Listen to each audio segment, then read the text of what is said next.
not have escaped your attention that the US had a rather important election result yesterday. Will I manage to shoehorn in a reference to it in this edition of the Privacy Corner? Well, you'll have to wait till the end to find out. This week I'm looking at Ireland's €310 million fine against LinkedIn and what it might say about the regulator's approach to the EDPB. California is preparing for a sweep against data brokers' compliance with the Delete Act, and the EDPB has reviewed the first year of operation of the EU-US DPF. So I'll be looking at some of the board's less charitable comments about the data transfer scheme.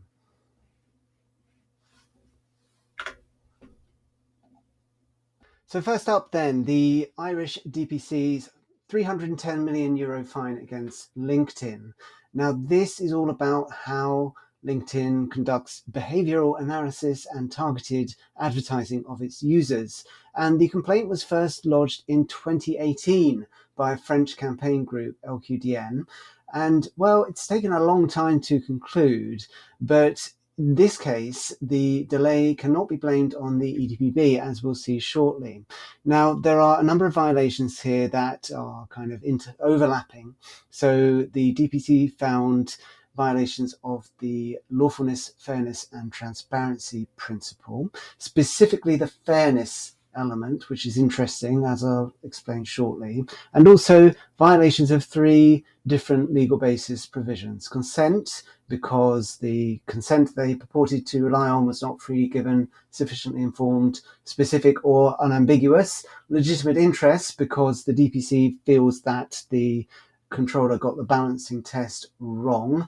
And contractual necessity, because as established in previous DPC rulings or decisions, reluctantly established, I might add, contract is not a suitable basis to process personal data for targeted advertising purposes. Also, criticism of LinkedIn's transparency measures.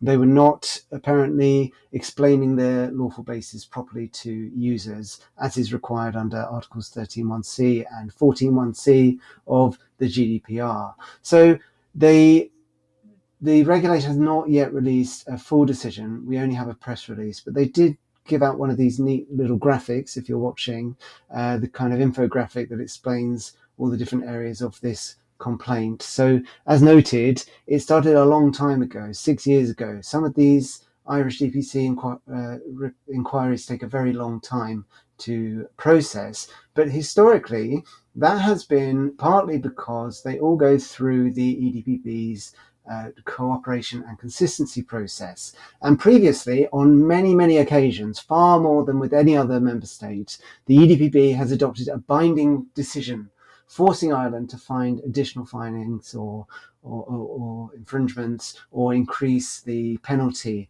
under a decision. In this case, the Irish DPC submitted this decision to the board in draft form in July and had no objections raised. This is pretty unusual for Ireland, as I just implied. They normally have a lot of back and forth with their fellow regulators.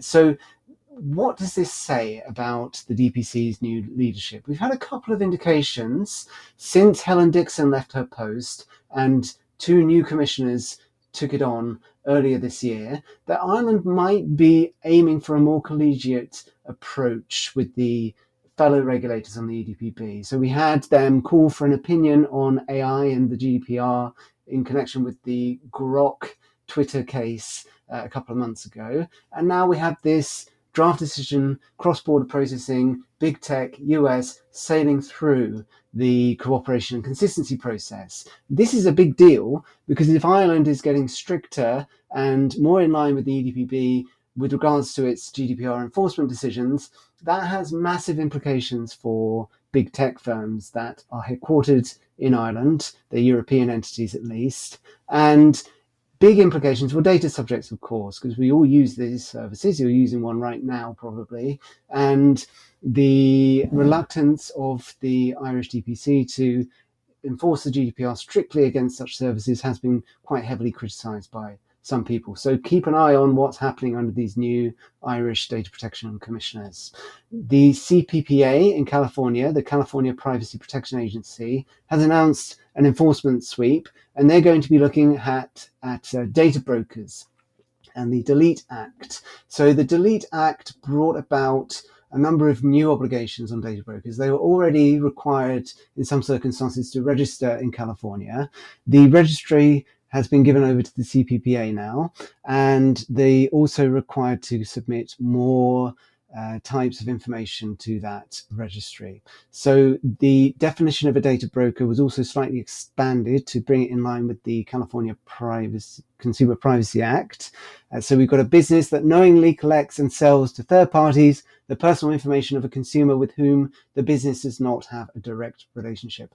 A very succinct and pretty broad definition. There are exceptions, as always, for HIPAA, GBLA, those sorts of federal regulations. But the fines under the Delete Act are also quite small. We have $200 per day if a data broker fails to register, but that adds up to around $70,000, $80,000 a year. Not going to break the bank in most cases, but there are other good reasons to comply with this law. So data brokers have to submit information about how many consumer deletion requests they've handled, how long it took them on average, whether they process personal information about minors, reproductive healthcare data, or precise geolocation data, and they also have new transparency obligations. So if the CPPA finds that data broker has not registered as they should have, these $200 a day fines could begin. And the bigger problem, I think, for data brokers is really just drawing the attention of the CPPA, because they are really not keen on the data brokerage industry. It's pretty clear. A number of legislators in the state are not. There are new consumer rights kicking in from 2026, and consumers will be able to delete personal data held by data brokers from a centralized portal operated by the CPPA. So in advance of that, if you are a data broker, and many companies will be qualified as one, then it's very important to register, and the CPPA will be checking if you have pretty soon. Finally, the EDPB has written up a report on the EU-US Data Privacy Framework. The European Commission did this as well a couple of weeks ago, and their report is a little bit more critical. There's a lot of welcoming stuff, a lot of congratulatory backslapping, but the interesting bits are where the EDPB criticizes the EU-US DPF or its implementation over the past year. So a couple of things I have to say. There have been a very low number of eligible complaints under the scheme.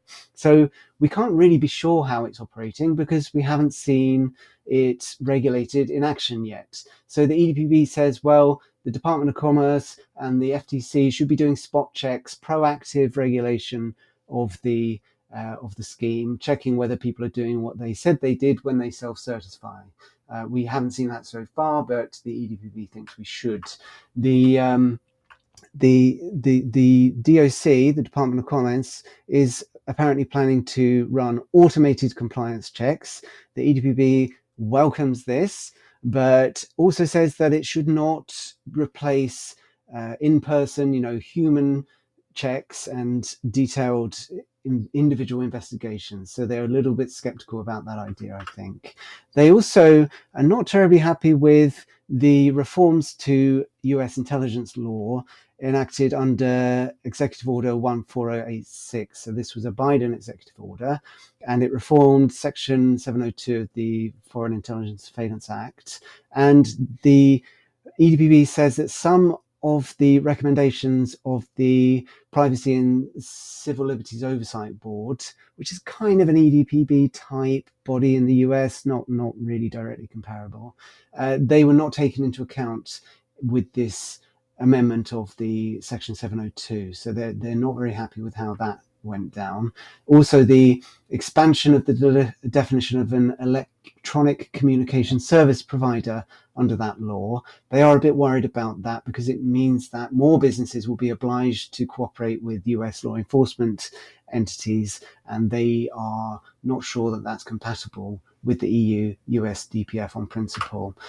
They also are a bit worried about US intelligence agencies obtaining commercially available data, for example, from data brokers and other commercial entities, as they say. So this has been raised in Congress in the US as well.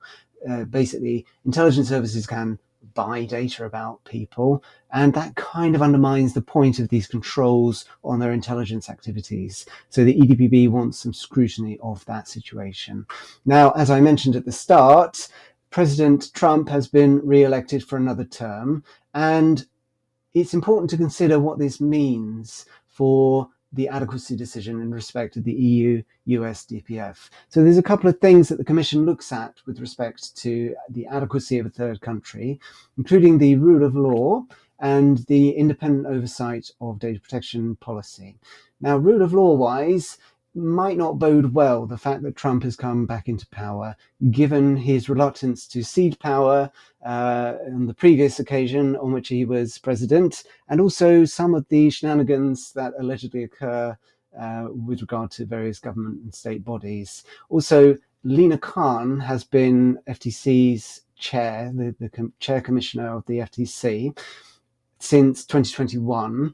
The president does have some influence over who sits as chair. So if Khan is replaced, then there could be questions about how effective the next FTC chair would be. Khan has been very, very strong on privacy, totally transformed the FTC's approach in this area, making some very, very bold enforcement decisions. So could be quite a tumultuous time for privacy and transatlantic data flows with Trump back in power. We'll have to see how things develop. So that's all from me this time around. If you're at Privacy Space in the UK, I hope you're having a great time. Really sorry I can't be there. I do hope to attend next time. It's a great event. And thank you, as always, to Privado AI for supporting these videos. And please do check out the newsletter. I'll see you next time.